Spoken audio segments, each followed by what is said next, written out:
I'm Patricia Kiteke with your Lifestyle Real Estate team. And today I want to get into some of the announcements from the budget that just came out that are going to affect real estate and the speculation tax.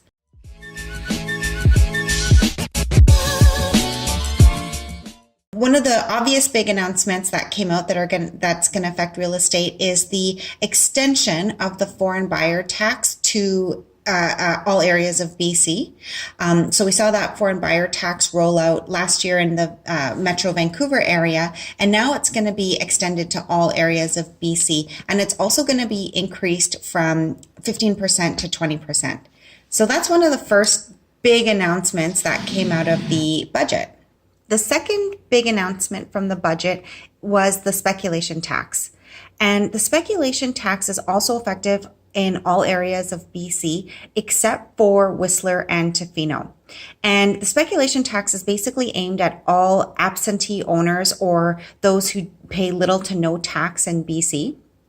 And what I'm going to do is put a link in the description below with, details of all the numbers of the tax. They've been flying around all over the internet, but you can get the link below and really dig into some of the details. But what I'd like to talk about here is the stuff that we're probably going to be affected by most frequently in our local Victoria market. In our local Victoria market, I think we're going to see three main categories of people or three main things play out more frequently.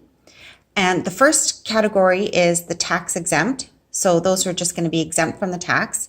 The second category are going to be those who qualify for the tax credit, so some portion of the tax back through their income tax credit. And the third category is going to be those who are just liable for the full amount of tax. So the tax exempt, the tax credit, and the full tax payable. The tax exemption is basically for BC residents or for primary residences or long-term rental properties. So those are the two categories that qualify for the tax exemption. The second, the tax credit, is for basically BC residents who have more than one property in different cities in BC. So if you've got, a home in Victoria and then you've got a home that you only spend some time in up island or on one of the little satellite islands, there's going to be some portion of tax credit that's going to be applicable.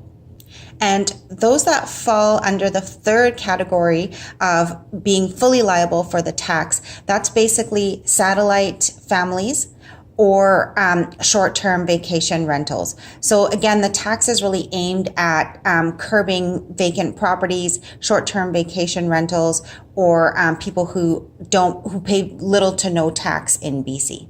Now, what we do know about the tax is still not extremely clear, and there's a few things that there's a lot of things we still don't know how they're going to play out exactly, but the two main ones that I'm really curious to know is, first, what's the definition of a long-term rental?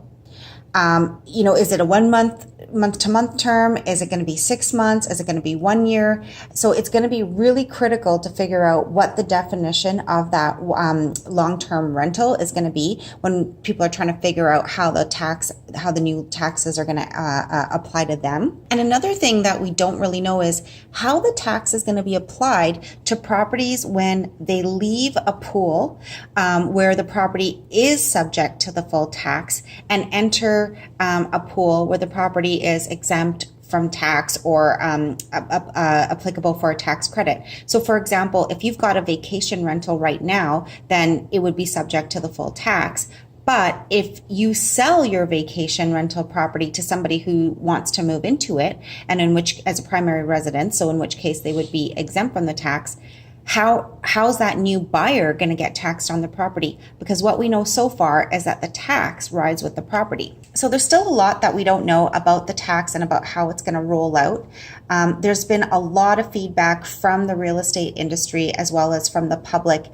And as we get clarity, there's going to be it's going to be more apparent how the tax is going to affect different groups of people.